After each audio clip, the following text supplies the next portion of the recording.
Chuck. Tingle. Chuck. Tingle. Chuck. Tingle.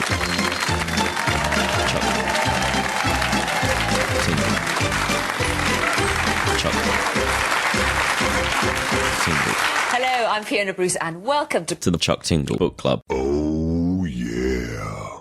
How do we've only ever really started this by segueing into it from the show. So, do you want to do the intro? An intro?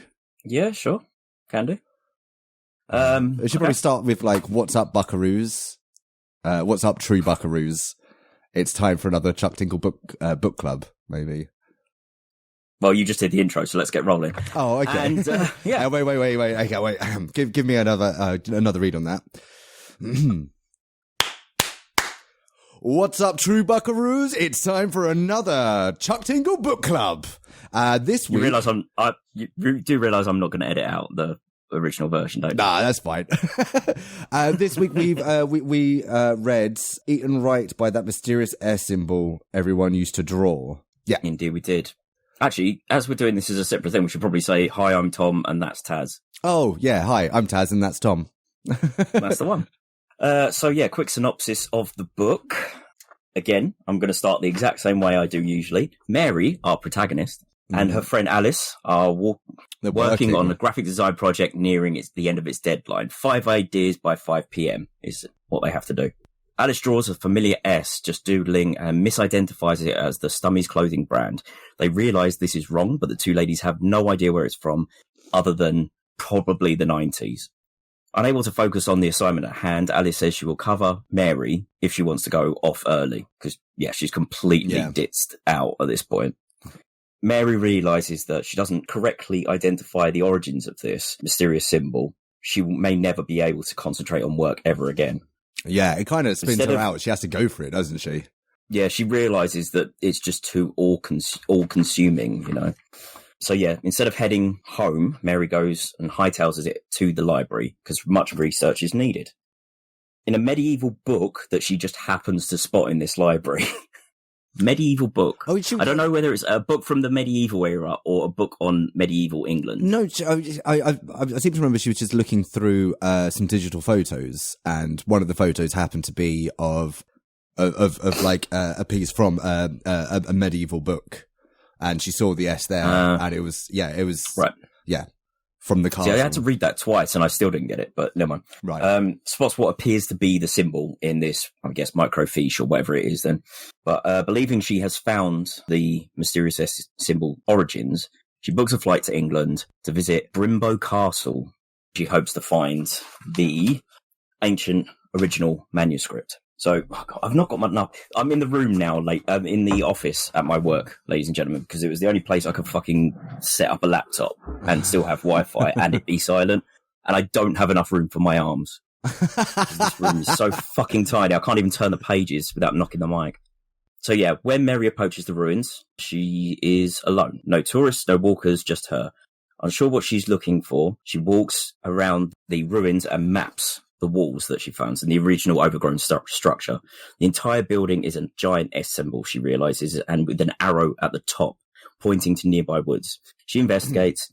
After a long time, she finds herself at a cliff edge emblazed with the symbol by the mouth of a cave. There's no turning back now. What the hell does that say? In the cave. God, it looks fucking my am right, man. It's terrible. Especially probably because I was drinking while reading it. That sounds about right. In the cave, it sounds about right. In the cave, she finds torchlights, rugs, and a door. She knocks, and she realises she's been expected. Of course, this is the embodiment of the S symbol she's been searching for. Her name is Sasha. Sasha slips Mary a coupon, mysteriously in a handshake as well.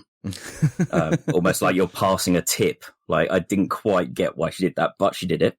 It's an expired coupon for a dictionary for some reason. It appears that at the creation of the alphabet, this was a viral marketing campaign, an ARG based around Sasha. So, I love the fact this is like this ancient English ARG. It's one of the funnest, most dumbest things he's come up with. I love it as just as like a. I mean, I guess that's a reason why. It's beautiful. Yeah, I like it. Sasha has never left the cave and asks Mary what it's like to be on a plane or ... have sex. Mm. There we go. Well, the Sex scene, ladies and gentlemen. The two go hand in hand. Everyone's favourite bit of the book club. Take you to the pleasure zone, baby. Barrage of kissing, heavy petting, Mary stripped naked, nip sucking, Mary begging to go lower, clit digiting, pussy lapping, blossoming orgasm theme. Sasha is good fingering, quote, powerful fit of orgasm, quote. Ascension to an astral plane theme. Tired and fuck silly, they swap. Admires the form of the S as Mary descends down Sasha, clit licking, hip thrusting, letter trembling and shouting and squealing. Squealing.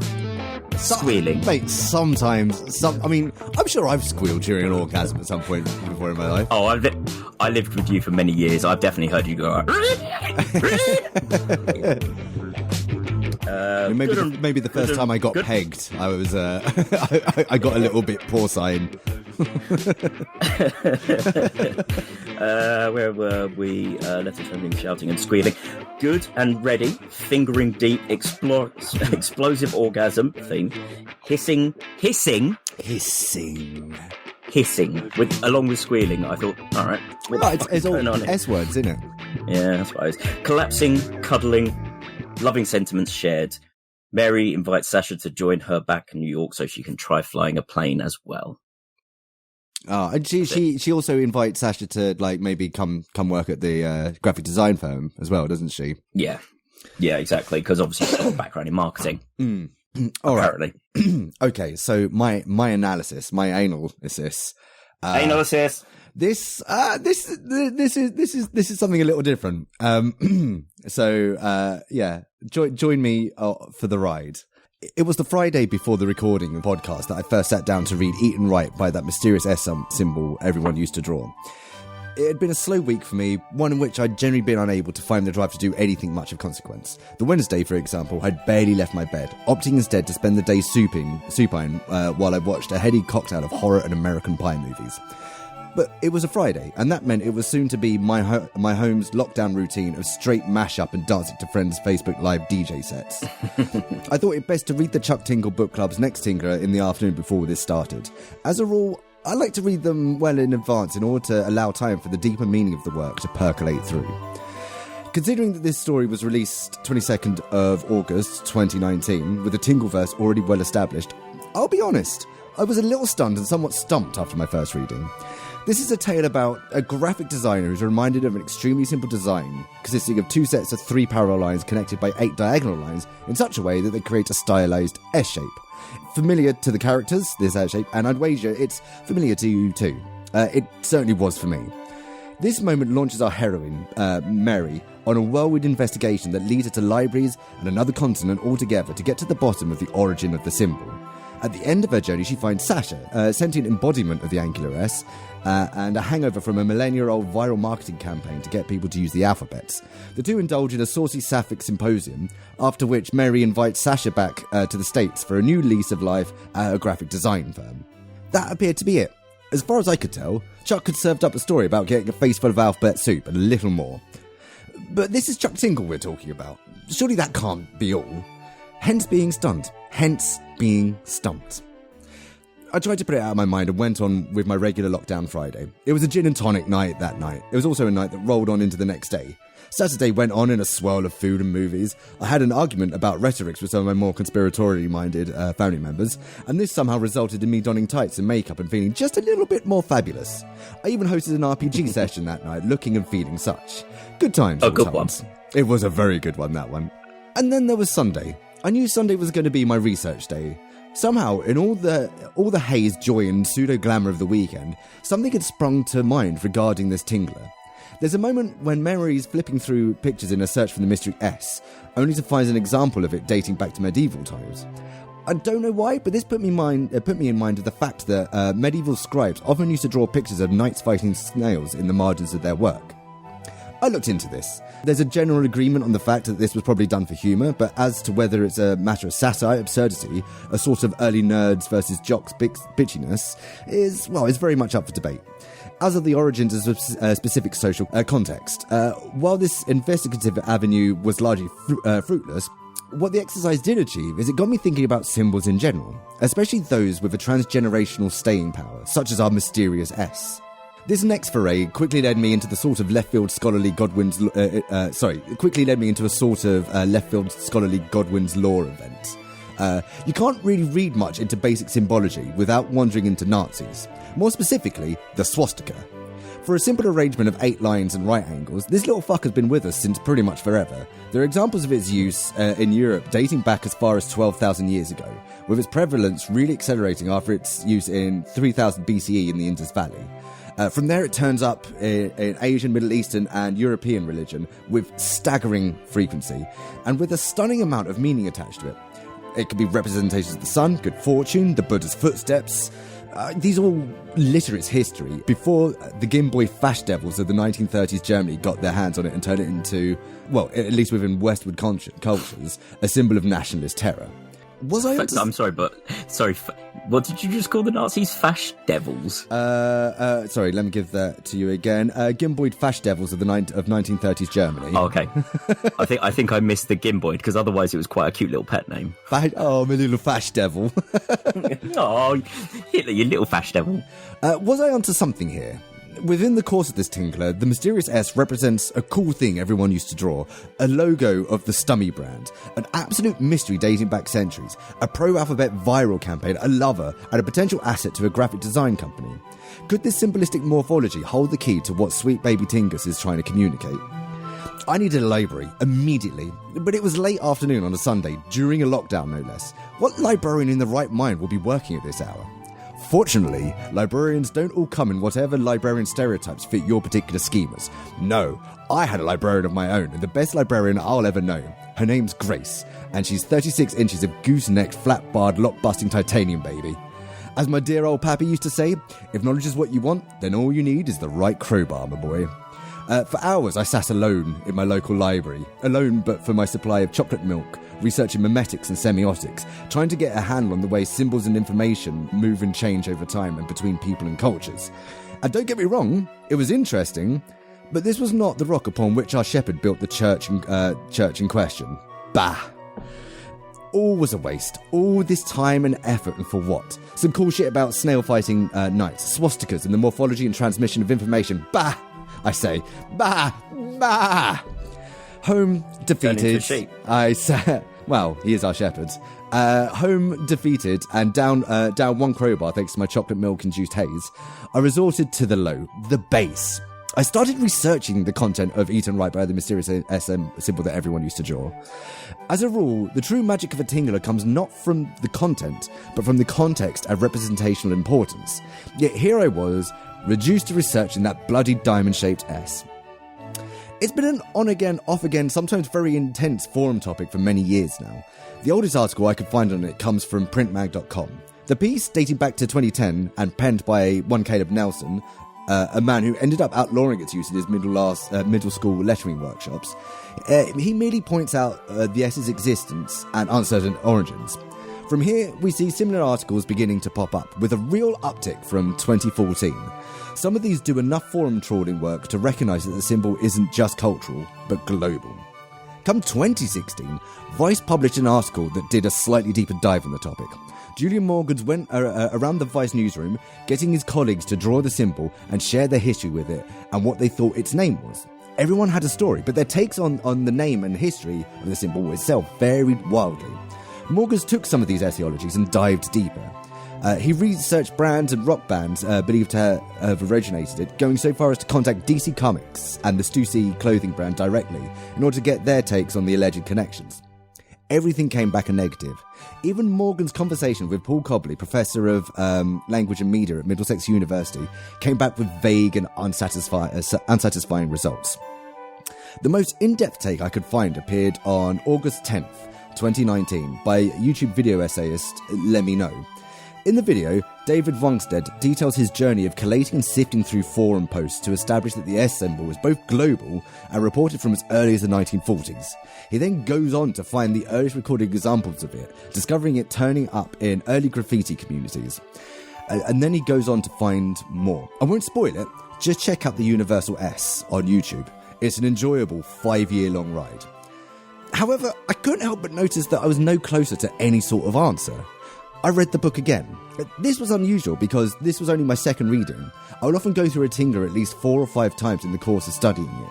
It's important because it's often the small details and unspoken implications that tell you what it is you're actually reading. Upon this rereading, I was booted right in the eye bits by something so huge and blatant that it was right there in the title.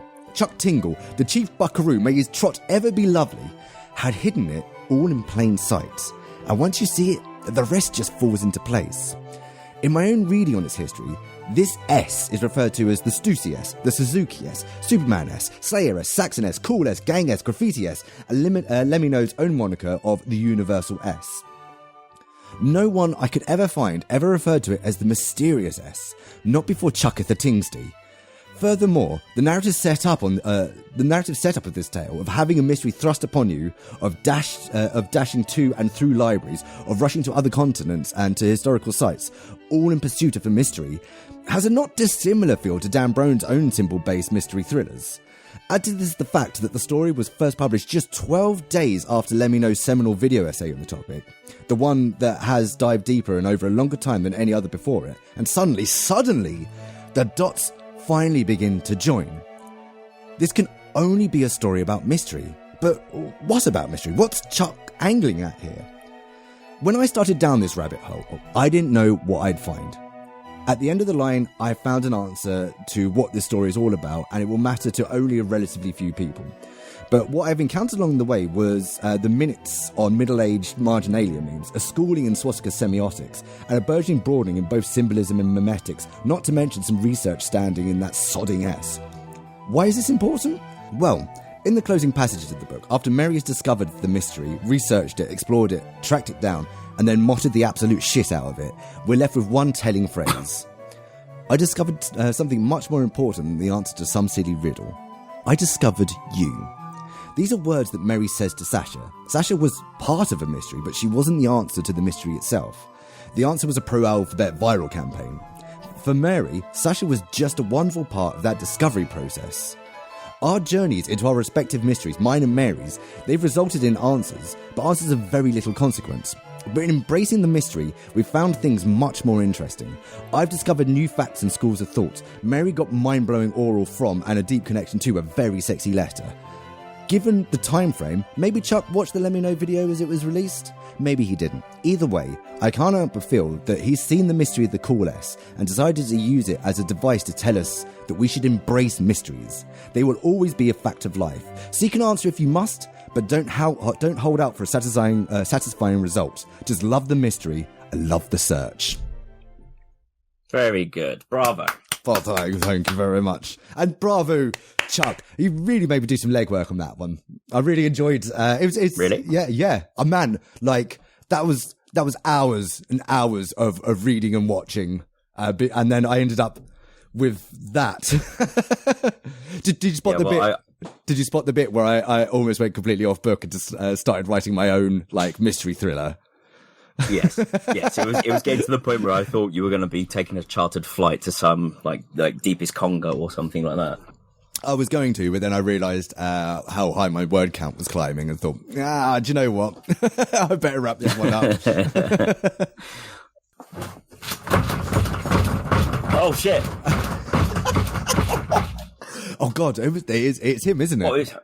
What is that? Who's there? Oh shit! I clicked right button, not left button. Hang on. Who's there? Is that you? There's someone at the door. There's somebody at the door. Who is it? It's me. I am Tingletron. I didn't like your report. Your shit. Oh, fuck you, Tingletron. You sound different. Have you got a cold? You too. Have I not put on the modulation properly? Oh, Tingletron, are you drunk? No, I'm not. I can't get drink. Data high, maybe. I think I've just overloaded you with data, and that's why you're so spun out.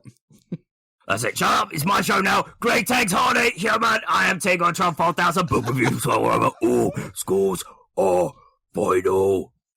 Yes. Oh, there we go. No, Oh, he's, okay. he's just got away. staring off into space. He's just staring off into space. Oh, I think we just got to do it. He's gone into standby, has he? All right, sweet. Let's do it. Tell us about the scoring, Tom. So we based it on the old GameSpot game review scores. So we have looking at the tingles, cover art instead of graphics. Getting to the tingles, the pacing, the story. We replaced the sound. We cheated. Yeah. Giving you the tingle, it's the sexiness. We replaced gameplay with that. Saving you some tingle, value for money, value in the old original scoreboards. And tingle tilt, reviewers tilt, it's the reviewers tilt. And the overall score, it's the 4 score. It's how many out of 10. So we mark all the previous ones out of 5 and we get a score out of 10. Don't ask questions. Don't ask why. Off fucking points are allowed. I'm allowed to go to 6 fucking digits if I want. Don't care. Yeah, it makes as much sense as about anything else we're doing here. Exactly. So, have you got the album up there already? No, but I've looked at it a number of times, and I'm more than happy to talk about it. I mean, it's an attractive lady in her underwear. Very, very attractive. I'll have to lady. say, an attractive lady S symbol. Yeah, I guess I'm not entirely sure I was sold on the color of it, but I don't know. I just there was something about it that I think I got even more excited about reading the book when I saw the cover and saw there was a cave in the background. Yeah, I have to point out they're actually stood in the cave, the love cave, let's call it. The love cave, indeed. So, I mean, it does everything it says on the tin. Yeah, no, absolutely. It's not like Space Raptor Butt Invasion, where we found several flaws after examining deeply. No, for instance, it wasn't a raptor; it was a T-Rex, and he didn't have a helmet on, and neither did the astronaut, and so they're both dead. Yes. And also, like in part of my research, I spent a period of time trawling through Chuck Tingle's Twitter posts of around the time of release, just to see if I could find any clues on what I was doing. And on the comments for the release of this book, people were very, very complimentary about the girl, and I completely understand why. Yeah, I think that's fair enough. I am going to point out there's a slight flaw. Ooh, what's that? I don't see. Well, there's no furniture. There was definitely furniture involved in the story, and also it does appear there's sunlight there. So maybe this is the hallway, which means there should be a rug on the floor, and maybe torchlight. Well, I mean, I don't know. I mean, I think it does the job it's set out to. His covers are never they never paint the whole picture. Yeah, but just to pick a flaw. Yeah, like I'm being really pernickety, but I'm going to say it's probably a 4. Yeah, I was thinking 4 as well. It's not one of my favourites, but it's good. Cool. All right, 4 is story. See, this one is not my favourite story. It's not. Well, no, because this is about pacing, isn't it? Oh no, that's getting to the tingle. Wait, hang on. Well, this is getting to the tingle. So in terms of pacing, like.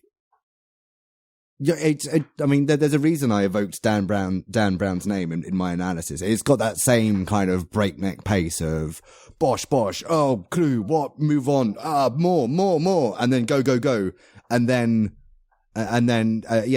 she meets Sasha. And I think in terms of pacing, you're right. The story. No, do you know what? I'm tempted to give this one a 5. 5. Yeah, because it's utterly ludicrous. Like, I think it's one of the more ludicrous concepts that we've read, because it feels like it comes completely out of left field. Like Pounded by the Pound, there's a very clear, it's Brexit's happening. Let's talk about that. But this is just, I mean, unless it was, he watched that Let Me Know video and got thinking about it.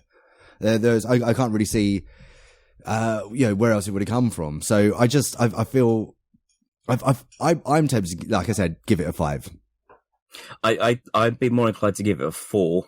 I agree that it's very breakneck pace, but it does seem to go, I suppose that's Dan Brown's style, as you say. It's just bang, bang, bang, bang, bang, bang, bang, stop. Yeah. It's like the ending was a bit too abrupt, but it was a nice ending. So I'm going to go 4, so that's 4.5, yeah? Yeah. Oh God! I Fucking can piece hear of you shit. just cursing me in your head. So, giving you the tingle is the sexiness. Yeah, It's 2. I don't know. There was something. For some reason, so this is only our second lesbian tingler. And I don't know why the washing of hands manifest. For some reason, I was fine with that. I could imagine that a bit more, but this one, I don't know. I was having trouble visualizing it, and it didn't really. I've got to disagree with you. I think the S is a lot easier to work out what's going where, rather than a lady literally rodeo straddling a giant finger. Just imagining it though is amazing.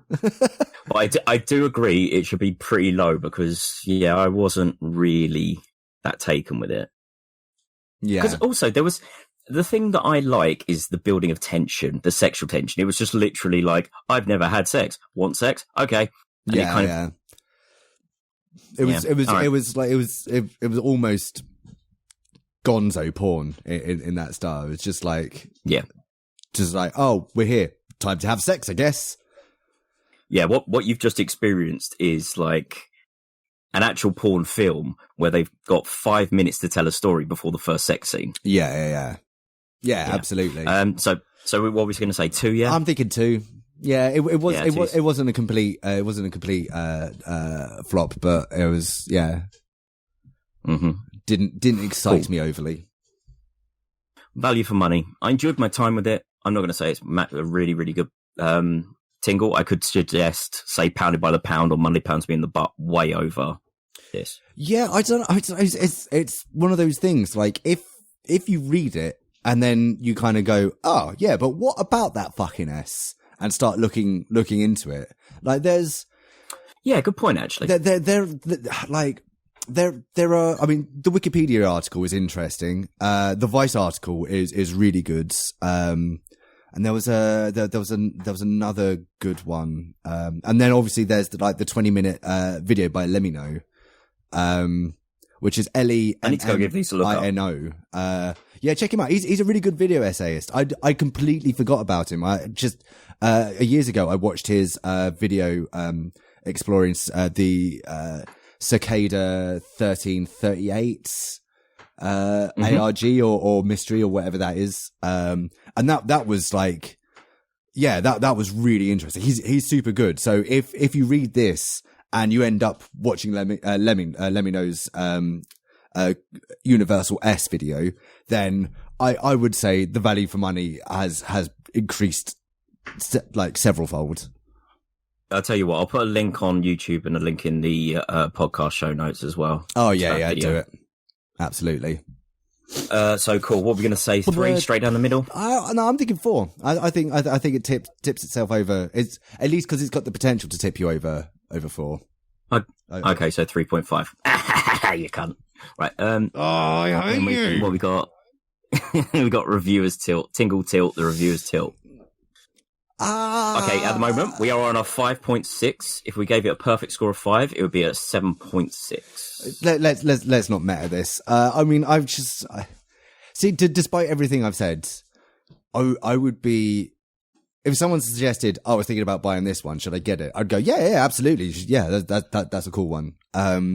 But I don't think if someone was to turn to me and say, oh, I'm looking for a Chuck Tingle lesbian tingler, which one should I go for? I'd go for Manifestation over this one. Yeah, absolutely. I think 3. 3's perfect. Yeah, I was thinking it. So what we got? All scores are in. You ready for the overall 4 score? Why did I do that to myself? Why did I make it so fucking hard for my tongue to work? So we got a 6 point. It sounds about right. Sorry, you missed that last bit. 6.8. 6.8. Oh, 6.8. Oh, yeah. Okay, cool. That's not bad. That's a solid average 7. Yeah. I think that's absolutely fair for that one. I mean, if you're thinking GameSpot score values as well, it's almost like the math works Taran. Mic drop. But I won't because this is a brand new microphone. It's quite expensive. Okay, yeah, wicked, Tom.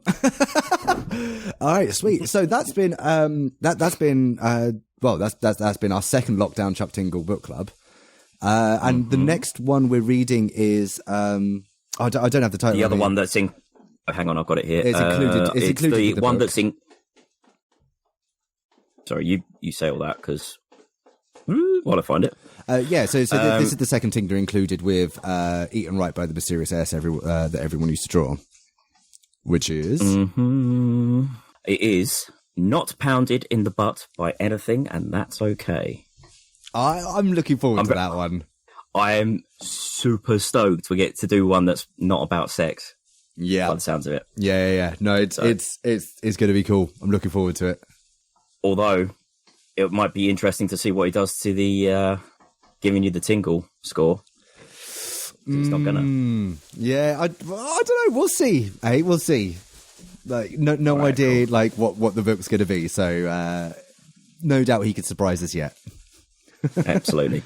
So yeah, if you haven't been following along with us, we have been doing this previously in the middle of our podcast. If you haven't heard those past episodes of the book club, see our YouTube channel. I separated out all the audio so they're there for you. And you can find this book club in our YouTube stream and also on our website, pottopicpodcast.com. And you can go there. We'll be putting this out on our regular podcast feed just as a separate episode. So if you don't want to listen to it, you don't have to.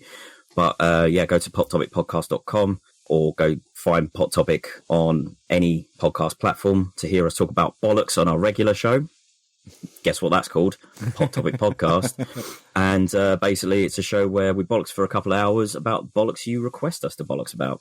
Oh, yeah, that's nice. Building up some cross-brand synergy now. That's it. We got to do. Daddy, have I got a network? Does this count as a Pot Topic network? No, it's Biffin's Bridge Network. Shit. Oh, yeah, absolutely. Just confuse things even further. All right, sweet. Yeah, so stick around for the next episode if you're about. Otherwise, have fun. Yeah, See you next and time. don't forget, love is real. Love is real. It's real. Love is real. It's real. Love is real. It's real. Love is real. It's real. Love is real. It's real. Love is real. It's real.